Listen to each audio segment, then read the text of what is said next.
Welcome, everyone. My name is Leslie Van Zandt, Chief Advancement Officer at WAMU. WAMU's mission is to connect listeners and members like you to each other and the world. We proudly offer you this opportunity to be curious and explore relationships via the conversations in the Diane Rehm Book Club. First, a little housekeeping to assist your participation today. If you'd like to ask a question, please do so using the Q&A function found at the bottom of your Zoom screen. If you'd like to access closed captioning, please click on the CC button at the bottom of your Zoom screen. Like everything we do at WAMU, this book club would not be possible without your support. If you enjoy the discussion today, please consider making a gift online by visiting dianerehm.org/give. And now it gives me great pleasure to introduce my friend and colleague, Diane Rehm. Thank you so much, Leslie, and welcome to all of you to the second half of the October Diane Rehm Book Club. I'm so thrilled to be joined by novelist Ayana Mathis. He's the author of the new book, The Unsettled. It's set in the 1980s and tells a multi-generational story of familial ties, racial violence, and the search for a better life. We meet Ava, a wanderer who lands in Philadelphia as she struggles to care for her son, Toussaint, and Duchess, Ava's estranged mother, who's rooted in a small town in Alabama, fighting to save her land. This book was 11 years in the making and is Ayana's first, following her best-selling debut novel, The 12 Tribes of Hattie. Ayana Mathis is also an essayist and teaches creative writing at Hunter College. I'm thrilled to have her join me today. And if you have questions for Ayana Mathis, type them in the Q&A box at the bottom of your screen, and we'll try to get to as many as we possibly can. Ayana Mathis, I'm so pleased to have you with me. And if I may say at the outset, I'm so sad to learn that your mother has died in the last few days. I'm so sorry.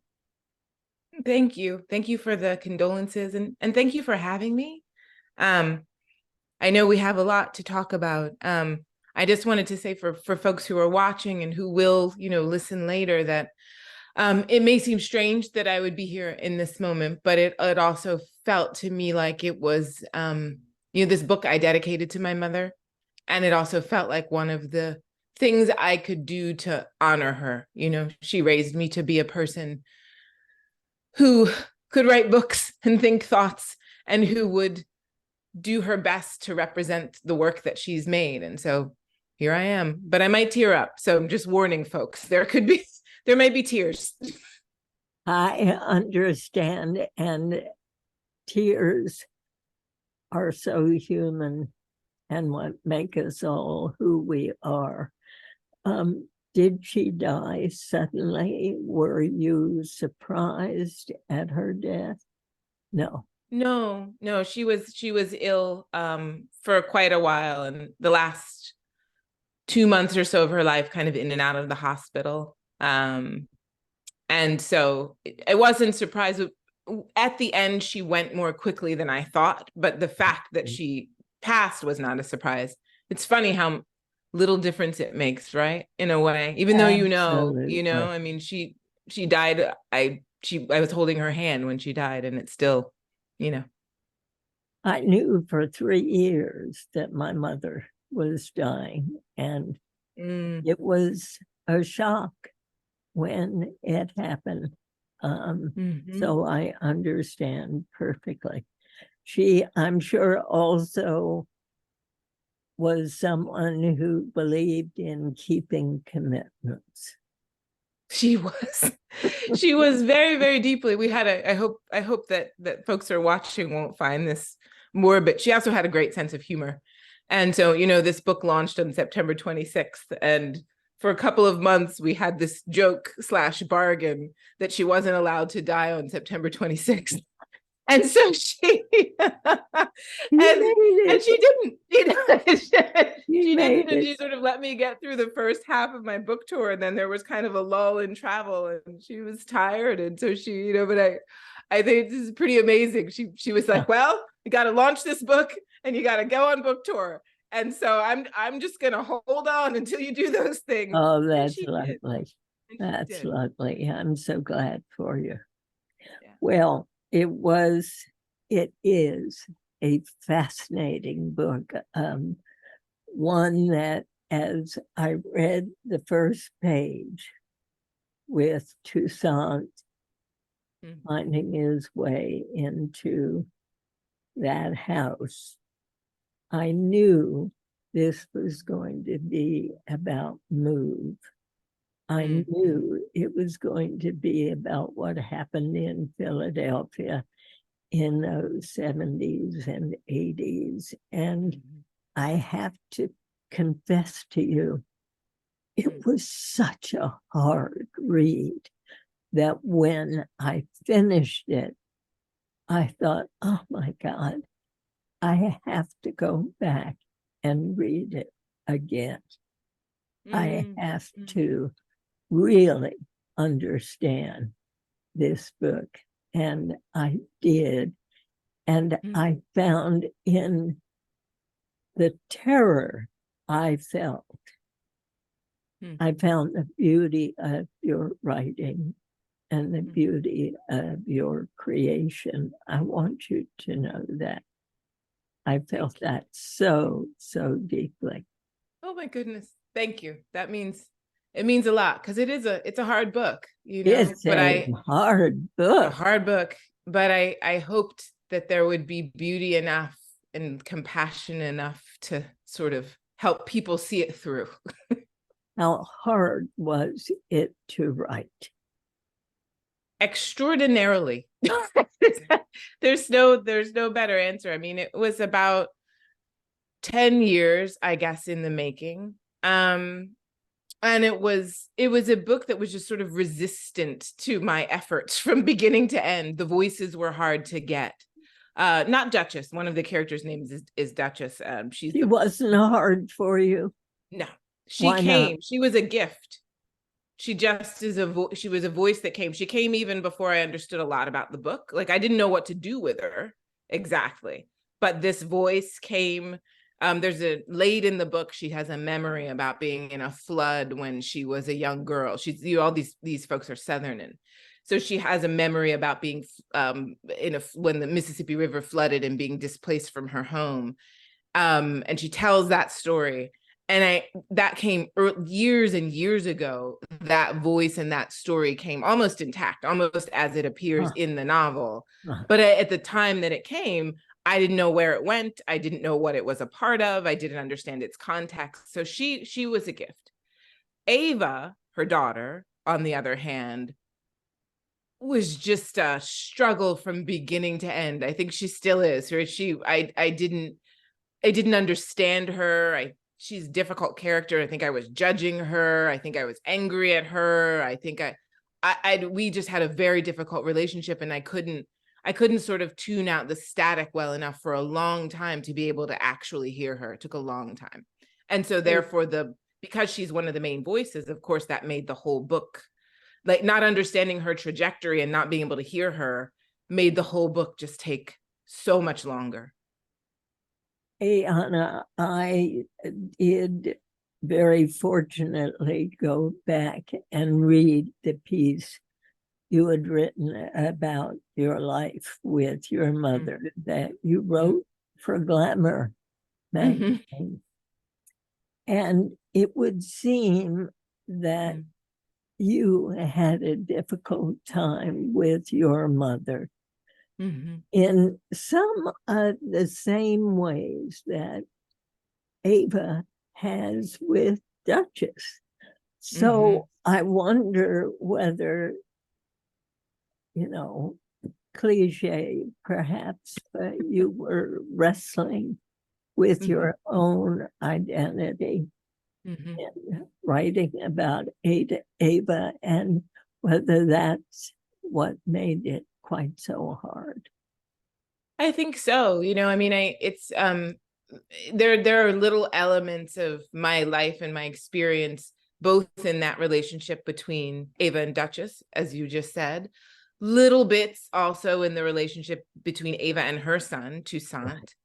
So I think one of the struggles was, you know, I'm not a memoirist, right? And so at least I don't think I am. Whenever I've tried to do that, it's been a disaster.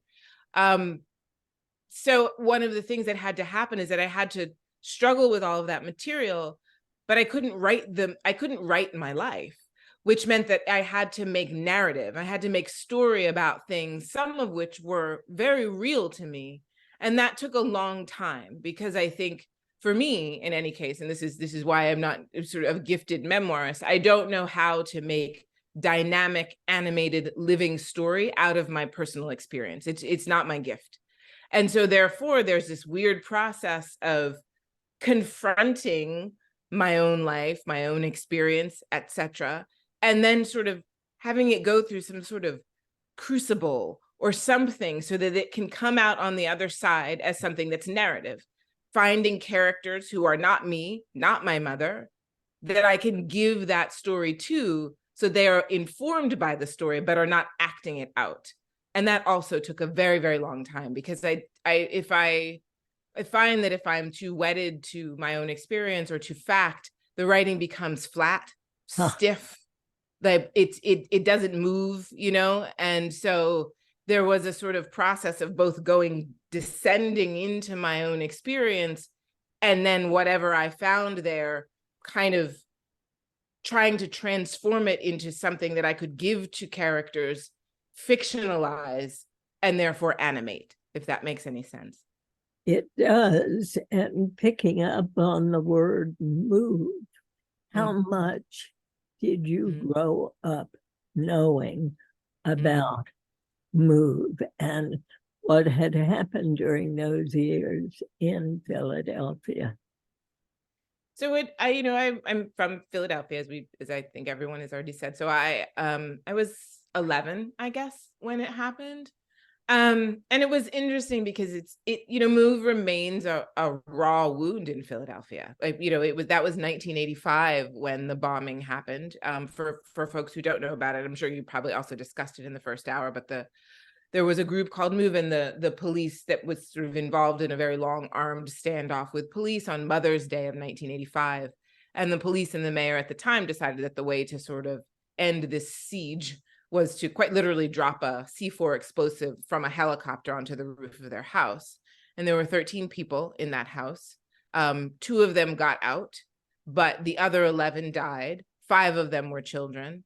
So, it remained, the whole block went up in flames, because Philadelphia has a lot of row houses. So these houses that are connected to one another. So the whole block just, and so I remember the news. I remember seeing it on the news. I remember exactly what it looked like.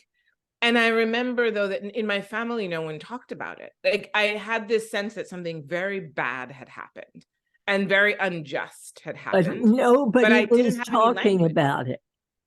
No, not in my family. People were in other places. But, also in Philadelphia in general, I think that there was such shock and confusion and pain and shame and outrage that for a long time, in the last 10 to 15 years, I would say I've seen many more kind of like documentaries and things like that about it. Not a lot, but some.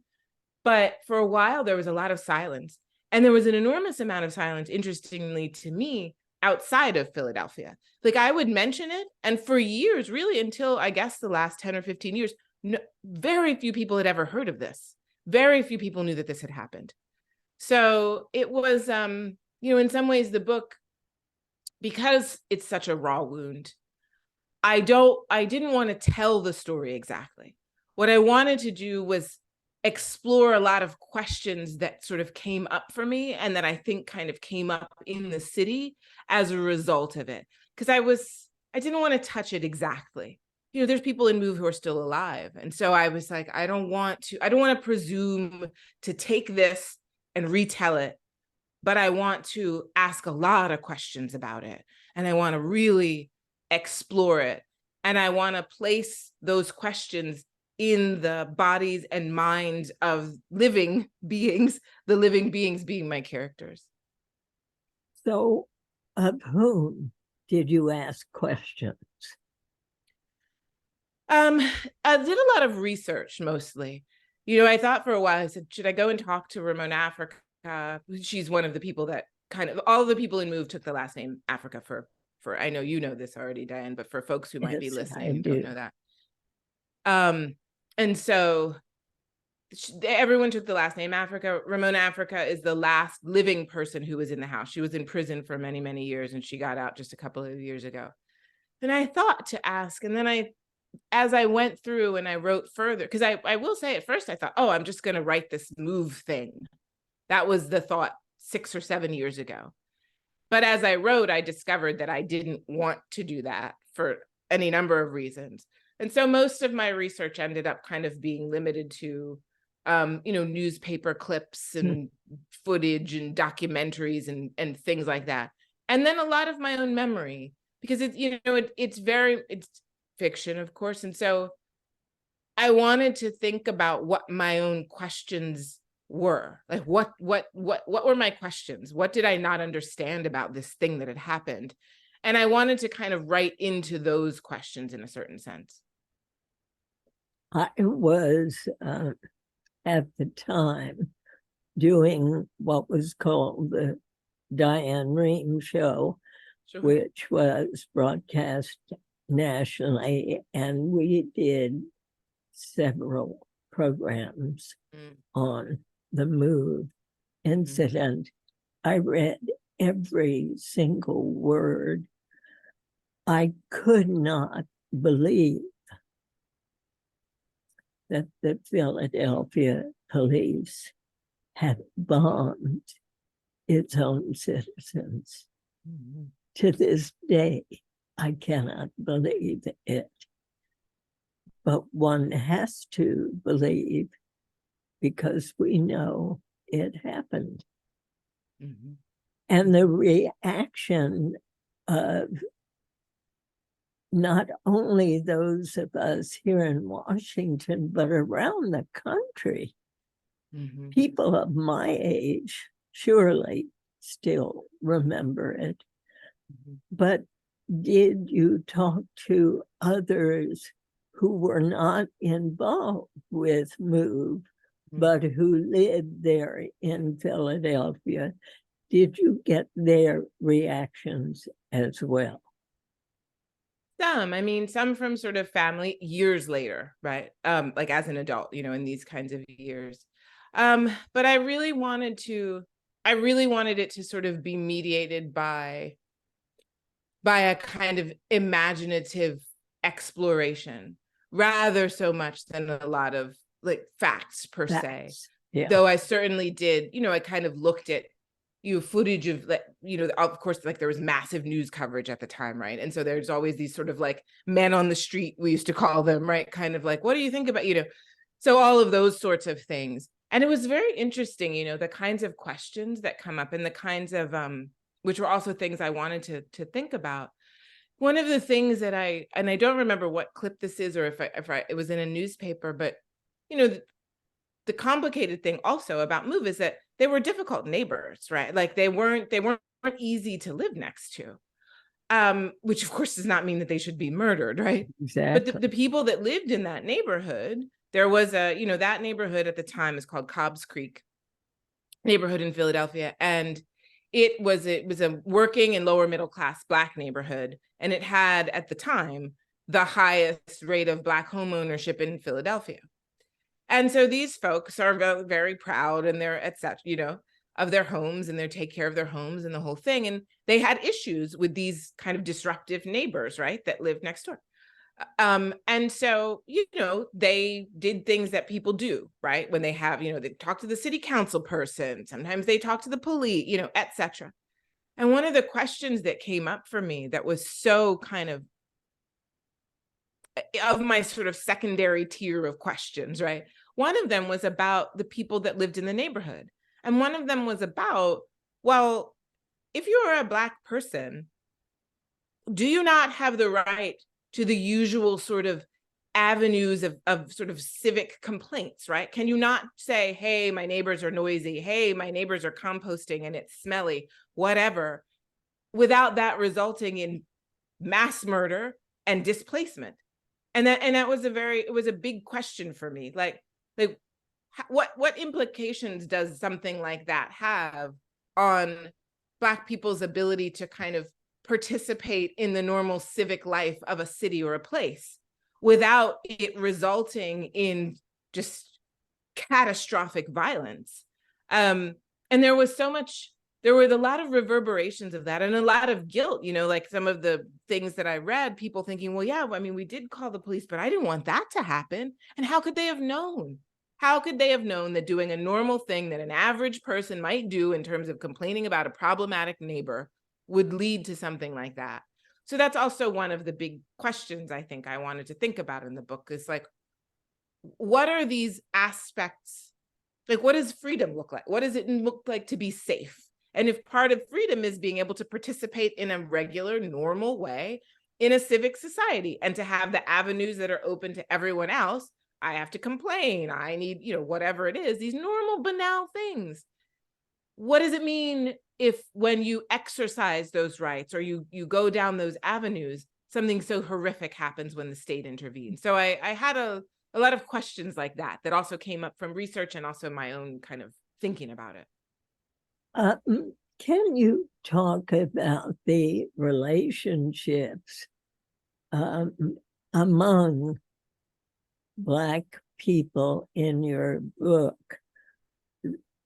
They tend to be fairly critical of one another. Mm-hmm. Is that how you saw them growing up?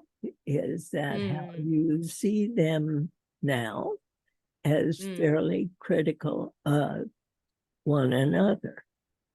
I mean, I think what I wanted here was so you've got all of these, it's an interesting thing, right? Like there are these characters who are maybe would-be heroes, but then they're also super flawed. Everyone is an and in this book, Right, right. Everyone's a little bit of a paradox, right? And so where they're great in one way and then horrifying in another, and that was very intentional. And the ways in which people talk about each other, the ways in which people attempt to kind of form these slightly or utopically inspired communities, right? Like there are two. There's one in Bonaparte, as you mentioned, and then another one in Philadelphia, which kind of has this inspiration in Move. It's called Arc in the book. And inside of these settlements, right, or these attempts at a homeland or attempts at utopia, there are all kinds of challenges and frictions, right? Because it's a big thing to undertake trying to make a homeland for yourself, exactly. Right? And people are not united, right? People have different ideas about how that should be done. They're critical of one another. They're critical of someone's ideas and not critical of someone else's ideas. Some people's ideas are bad. There's all this stuff going on. Part of that is because I was interested in thinking about what the challenges might be to a kind of utopic vision, both from within and without, right? Like, so from without, it's state violence, it's basic economics. How do you eat? How do you feed yourself? From within, it's big personalities that don't go along, different ideologies, all sorts of things like that. And so I think, to answer your question more directly, what I wanted was to make sure that people's full humanity is represented, right? Like, I think that one of the things that happens sometimes with beleaguered groups is that there is this sense that everyone has some kind of unity, right, about what to do or how to fix it.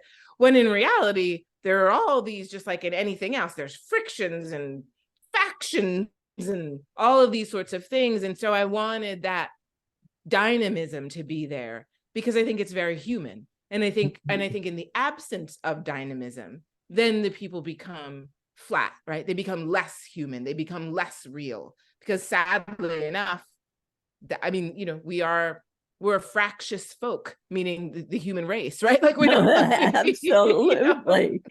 Were you also, perhaps not deliberately, but were you thinking back to the Tulsa massacre as well? Yeah, I think that's a really excellent question. I was thinking about what happened in Tulsa, and I was also thinking enormously about various attempts at Black free places. The United States has Tulsa was tons of them. successful. Tulsa enormously. enormously successful. Which is And why it what became the happened object of such violence. Exactly. Yeah. Such Yeah. violence. So I was very interested in that. I'm sorry, I didn't mean to cut you off, please. No. I just wondered how much that was entering your thinking. It was, and I was thinking about Tulsa. I was thinking about entire towns that kind of came up. Tulsa, the Tulsa massacre happened in the 1920s, but I was even thinking sort of before that as well of places like Eatonville, you know, where Zora Neale Hurston actually came from in Florida. You know, and I mean, it's certainly no coincidence that a woman of that vision and force came from this autonomous, free Black place that was sort of impossibly autonomous and impossibly free in a moment in which that was really not what was happening, you know, in America at all. And so I thought a lot about places like Eatonville, places like Mound Bayou, Nicodemus. There are a lot of places, many of them sprung up sort of during the Reconstruction, where you had these groups of Black people who had been enslaved and then find themselves sort of looking for a place to be. And in that brief window of the Reconstruction, there was a lot of racial violence in the South. Right. So I'm not trying to pretend that there wasn't violence. There was, but there was also this window opened, you know, and there were Black people everyone was learning to read. People were running for office. Black people were voting. They were opening stores. They were buying land, all this stuff that happens roughly between 1865 and 1877 or so. And some of these communities lasted long past the Reconstruction. Many of them don't exist anymore, but some of them do, you know, to Africatown, places like this. So I was really interested in thinking about these places that existed and how they managed to exist. And what an incredible thing that is, that these folks managed to survive in the ways that they did when everything was sort of aligned against them. And then, of course, I was also interested in what happened to those places. Like, what was the demise of these places? Why aren't they still here? So I think the book is also, again, through this deeply fictional lens, kind of locating all of that history in bodies and hearts and minds and experience. You know, it's not a book, I guess it's historical fiction, but I don't think it goes from up here down. I think it goes from in here out. I understand. And so that was what I was absolutely, that's a wonderful question. I was thinking about all of those things. The shelter experience for Ava was so difficult to read and to understand how horrible it was. Had you ever experienced that yourself? Yeah, I mean, there are a lot of things that are sort of drawing from my experience in the novel. My mother and I had, when I was very young, had some housing instability. But it's funny. One of the things that I discovered, and I sort of alluded to this earlier, but so forgive me if I'm repeating myself. One of the things I discovered was that a lot of those memories and experiences, they're like snapshots. They're flat. They're not animated. The things that are my own, they're not animated. They're not story. They're like a series of Polaroids or something, right? They're still and they're frozen. That's not art, right? That's not narrative. That is not a novel. So there's this process of having to transform memory into something that can be story. And the only way that I've ever found to do that is for me to give it to one of these invented people who begin to feel very real, especially if you've been hanging out with them for a decade, like I did with this book. But in any case, to give it to them so that they could, and what I found is that as characters develop, as they become these full people, whatever bits of my experience I have handed off to them, they become quite transformed in their psyches and their consciousness, right? Like they are the lens that's looking out to the world, right? And they're the lens through which all of this stuff is being told to you. The Shelter and Bonaparte and Arc and, the move-ins, all of that is being told to you through them. And if I have done my job at all correctly, they are not me. And so I can give them my stuff and they can tell it in a way that's not mine anymore. It's quite a gift. I told you I might tear up, but I'm very grateful for it, because I think it's, when I said a gift, I don't mean my gift. I mean like a gift from the universe. Many people in the history of being alive have very difficult experiences. And so few of us have any means to say what happened or to find some way to keep a record or to tell a story or to make an archive. And this has happened to me. That's astounding. How did it happen? I don't know. My mother, she started reading to me when she was, when I was in the womb. She kind of let me be a weirdo, I don't know. I've been sort of telling stories and being a ham and making stuff up since I was tiny. And I think the fortunate thing is that nobody ever stopped me and in fact encouraged me. How did you and she end up in a shelter? Oh, that is a story that is probably far too long and complicated for this hour. I guess there's a line in the book in which there's a social worker named Miss Simmons in the book. Oh, I remember her well. You remember Miss Simmons. And Miss Simmons is, she thinks in some twisted way that she's sort of saving everybody, but mostly she's just really quite judgy and has I think a control complex. So she's got a little bit of a God complex, I think. Right. But at any rate, at one point, Ava and her son are in a sort of, Ava in particular, she's in an intake interview with Miss Simmons. And Miss Simmons, the chapter is called Frayed Social Networks.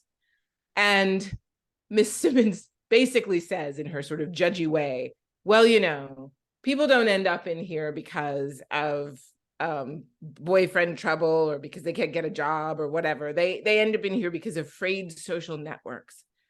And I thought that was really interesting. Because it's a weird thing to say because I know I wrote it, but in some ways you sort of get such distance from things after a while that don't feel like you wrote them at all. They just feel like some woman said it, It's like, well, Miss Simmons said, but as though it doesn't have anything to do with me. But it was an interesting thing because I think that so often when people end up in dire trouble, it's because of social networks that have failed them, and also because of wider networks that have failed them. This book takes place in the mid-'80s. Those difficult years of my own life were in the 80s. And, there's something really, I think the 80s, we don't really talk about the 80s that much, I think. as the sort of the sort of most, as a kind of modern setting of the stage for the right now, you know? I mean, the 80s we sort of came out of the 70s, right? All these freedom movements and all the Black liberation movement and the gay rights movement and the women's, all these things, right? And a little bit analogously to the Reconstruction, this window open, right? Of some kind of hope. It wasn't like everything was fine, far from it. It was fractious and difficult. There's a little window. And then 1980 comes and Reagan gets elected and the window closes. And all of these things begin to happen in the 1980s, right? There's all these crises that happen. There's drug crises and there's the AIDS crisis. The AIDS crisis happens, right? Mass incarceration ratchets up. The war on drugs ratchet up.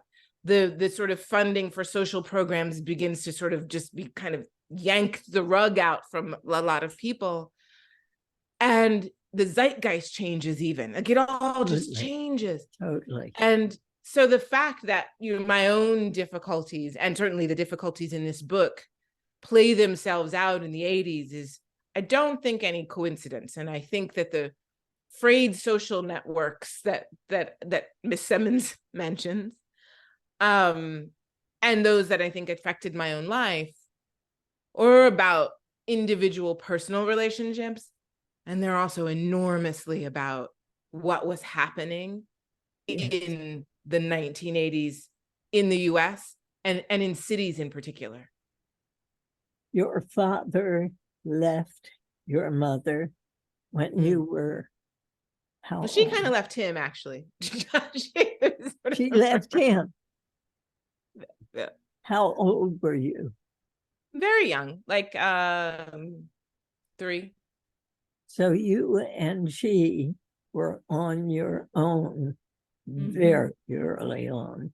And was she able to get a job and hold on to you? She was. My mother was remarkable. I mean, she had her difficulties, but, you know, we're talking about a woman who, because when she was, so my mother was born in 1933. And in 1963, so she was 30, and we're talking about a Black woman of very limited means. She decided that she'd been working in kind of clerical stuff. Her high school diploma was kind of in clerical things.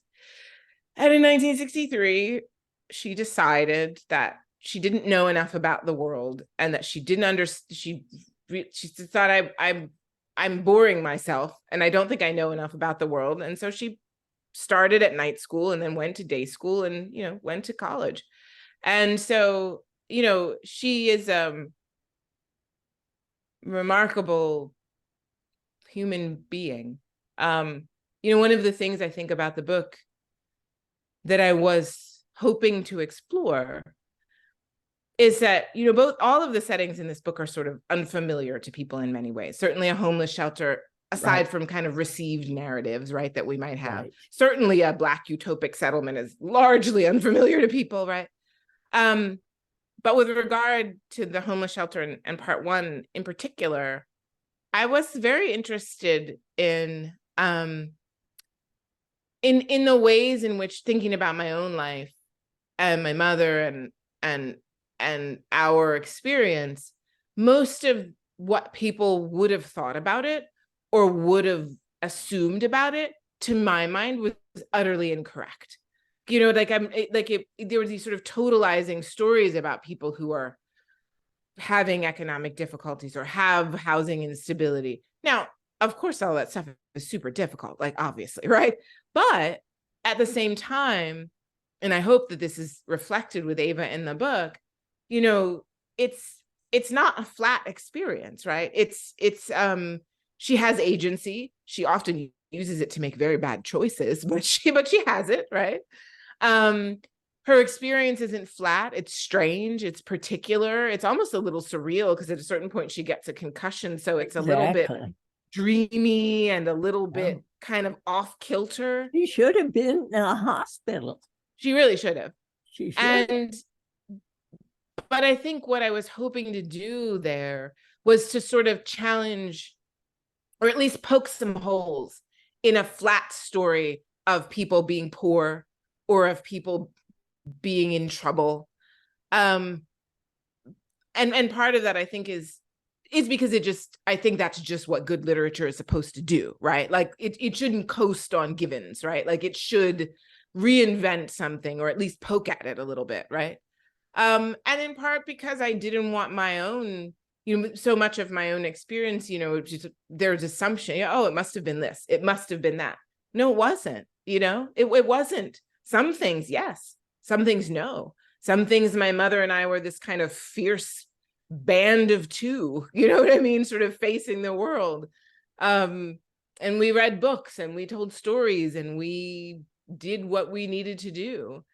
And I wouldn't trade a minute of those years for anything, ever. And I think that because there's value and there's magic and there's who you become in where you were, Exactly. And so I wanted this book in some ways, as we see these folks in difficulty, to kind of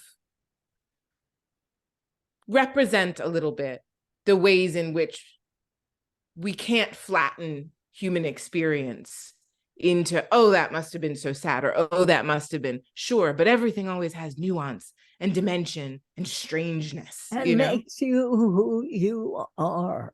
Exactly.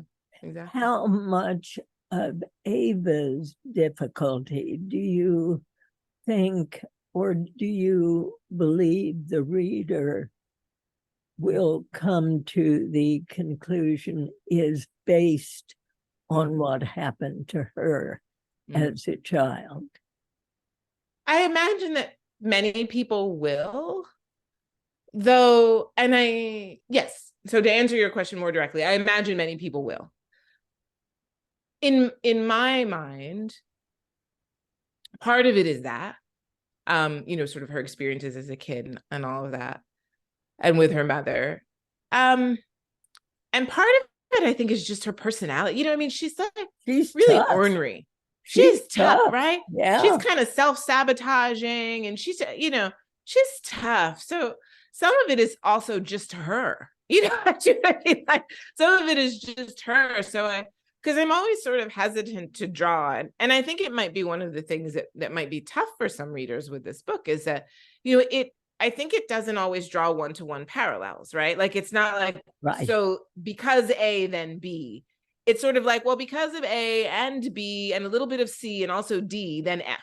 You know what I mean? Like the equation is not always so clear. Very much intentionally so, because I think that human beings are just so utterly and infinitely complicated and capacious. And here is where I want to ask you about Cass, because Cass is a con man. Cass is handsome. He's gorgeous in Ava's eyes. He manages to con not only Ava, but Ava's mother, all in the name of a dream, a dream of creating a new safe place for a Black community. So she falls in love as she has never loved anyone else in her life. But in the end, it is Ava who calls the police on Cass. And what has been happening at that address in Philadelphia? Why does she do that? Why does she finally break free enough to pick up a phone? I think two things. I think the biggest thing is her son, because I think she begins to understand. She's difficult, as we've established, really hard. But she loves her kid. She really does. And she's chasing a dream. And Cass is what that dream looked like, right? Like he's sort of this, she comes from Bonaparte, right? Which is this kind of Black free place. Her father, or stepfather, I guess, was a sort of de facto leader of this place. It's huge. It's transformative. It's larger than life, both the place and her parents. She's chasing it. She's chasing something that feels like that is like that. And Cass looks like that, right? He looks like that. Golden. And he's seductive and he's gorgeous and he's sort of, there's a lot of kind of, I don't like the term magical realism, but there are a lot of little things that kind of edge up on that in the book. He's sort of the same shade all over. He's impossibly tall. No one could actually look like he looks, right? But he, and so he is this thing that she was looking for. He's sort of a dark mirror of her home and of her stepfather, Caro. And she refines him, I guess. And she's willing to go all in. She'll throw it all in. She'll give it all until she realizes that this man will destroy her child. And that's when, because she's willing to be destroyed. She's all in. She's like, you can destroy me. I'll go with you. It's fine. She's willing to do that. But when she realizes that it's not just her, but her child, and also her legacy. And I don't know how to sort of say this. I don't want to spoiler alert, but he has done something very particular in and around Bonaparte, which is though Ava is never going to go back there and decides she's never going to go back there, mostly because of water under the bridge with her mother and various difficulties that occurred for her there. But it is still a spiritual homeland. It is sort of the lifeblood of the book, I think, in general. And when she realizes that who Cass is will threaten, first and foremost, her son, and secondly, the spiritual homeland, that's when she has to say, no more. No more. And I think that choice, I think it grieves her deeply. I think it nearly kills her to have to do it. Indeed. But in addition to talking with you about this book, I also know that you've been writing essays about faith and about religion. Tell me why at this point in your life have those essays come from within you? So I grew up very, very, very religiously, sort of literal interpretation of the Bible, like very, church 3 times a week, all of it. And I have not held those beliefs in many, many years, and still don't. I don't go to church. I don't. But to kind of very loosely paraphrase James Baldwin, who also grew up in a deeply sort of church atmosphere and was a child preacher when he from 14 to 17. Who we all know was a very vocal critic of Christianity, and really skeptical about the whole thing. But James Baldwin has said at various points, he talks about the church's imprinting on him, and he talks about how it is indelible in him. And I think that I feel very similarly about it. And I realized at a certain point that, number one, I believe enormously in belief. I believe in what belief does to people, in people. I believe in what it gives them. I believe in how it hurts them. I believe belief is something that is it is one of the most powerful things that we have. It is an expression of love. And as we all know, love can buoy you up and it can tear you down, right? It's, and so it's just such an encompassing sort of facet of human experience, So I think about it a lot. And I think the folks in this book are believers. I think they're all true believers. And then of course please. The belief in yourself, the belief in something outside yourself, belief in belief. What do you believe in? What is the strong belief for you? I think it might be belief itself. I think it's also, I always think of myself Now here come the waterworks, but I'll try and hold them in. I think of myself as sort of part of a constellation of being. I think that that's what everyone is, you know? And so there's me, and there's now my mother, who is wherever she is. God bless. I hope it's somewhere good. I'm sure that it is. It is. There are my grandparents. There are their parents, and on and on and on. There are the writers that came before me. Toni Morrison is up there now. James Baldwin is there now. All this constellation of love, of ideas, of striving, of art, of an understanding of a human being as something that is complex and capacious and deserving, even at its worst. I believe in that. I believe in the constellation of beings. To me, that is a holy thing. I think that there is a God, but I also decided at some point that I didn't know what it was or what it looks like or where it is. And so that God was none of my business. I think it's there, but it's none of my business. But the closest that I get to something that is sacred and holy is this idea of this constellation of beings that I have been born into, that you have been born into, that all of us are here, sort of the living and the dead, you know? I believe in that. And I believe in that, these sort of lines of thought and of love and of striving that kind of pass between people who are still here, community, right, on this planet with us, and those, whatever has been left to us by those that are gone. Literature is that. Right? What is literature if nothing but this tremendous treasure trove of people's souls and ideas and thoughts gifted to us that we interact with and participate in? It's astounding that we have all of this. So that's what I believe in. Why is it important to write about these things now in particular? I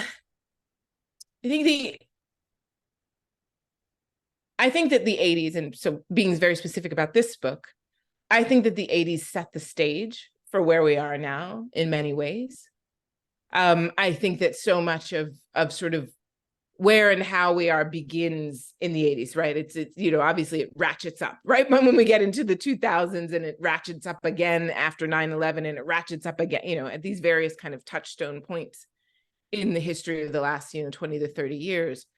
But a lot of the ways in which we live now, I think were informed by things that began in the 80s. And so it seems very important to talk about that and to think about that. Can you be particular when you talk about the 80s? What is it that you think informs us? A lot of, I think, some of the kind of political things that began. I can think there's so many, but I'll take as an example, let's say the war on drugs and mass incarceration, right? So the war on drugs starts actually in the 70s with Nixon, but it was there, you know what I mean? But like Reagan, really, we all remember Nancy Reagan and Just Say No and all that, you know. So the policies that Nixon had put in place, Reagan really begins to sort of act on. I mean, these things become activated in very intense ways. You know, we get these 3 strikes and you're outlaws. We get mandatory minimum sentencing for holding small amounts, because of course crack happens in the 80s, for these sort of small amounts of drugs. We get mandatory minimum sentences for amounts of crack that are far smaller than amounts of cocaine. You know, we get all of these things, right? Mandatory minimum sentencing means that mass incarceration becomes actually a thing in a way that it wasn't maybe in the 70s. So, you know, that's an example, I think, of the ways in which this sort of, we go through this process of creating a whole second-class citizenry, right? Like these people that are arrested as felons become felons, can't vote, can't get Pell Grants to go to college, can't live in public, you know, all of these things that happen. And the reverberations of that on families, on our society as a whole, we're all feeling all of that. Like we're looking at it all right now. So that's one example, I think. And there are many others. I mean, you know, the sort of, one of the things that happened because of the war on drugs is this kind of proliferation of arms come into police departments, and then also kind of begin to trickle out into society in general, right? So there's all this legal gun buying, but then there's all these illegal guns, and they're all floating around. So all of these things sort of begin to, the seeds are planted with things that begin to happen in very intense ways in the 80s. And what have been the reactions to these essays published in the New York Times? It's been really wonderful. I mean, you always sort of take a gamble, and because people think, well, I don't want to think about religion in contemporary books. There's hardly any, unless it's Marilyn Robinson. We have these like very specific things like this. Yeah. These are religious writers. Marilyn Robinson is a religious writer, et cetera, et cetera. And nobody else is doing that. When of course that isn't true. Like all of these things are sort of trickling into the ways in which we think about things. And I've had tremendous responses. People have been, really things that make you tear up. People talking about how, there's been two so far. The first one was on the prophetic. The second one was on forgiveness. The next one will be out in mid-November, and that's Suffering and Evil, which is sadly extraordinarily timely. People I think have found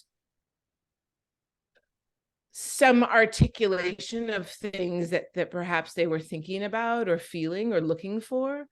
It's been really something, and the process of writing them I'm just very grateful for it. Very grateful.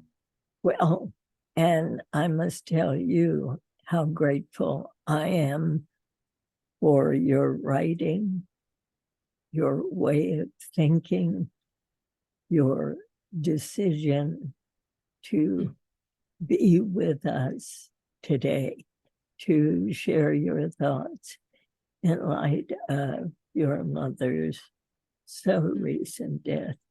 I am so sorry that she is gone from you, but she'll be with you forever. I know that, and you know that. And I just want to say a huge thank you. Oh, I'm so grateful. I'm so glad to be here. And she would be glad, I'm just trying to be the woman she raised me to be. And being here is part of that. I thank you. Thank you. And thanks to all of you who've been with us for this hour. Our next book club will be meeting on Wednesday, November 29th. The November book is The House of Doors by Malaysian writer Tan Tuan Eng. It was longlisted for this year's Man Booker Prize. And finally, before you go, please take a minute to fill out a short survey about this event. It's going to pop up on your screen. Our book club is produced by Allison Brody.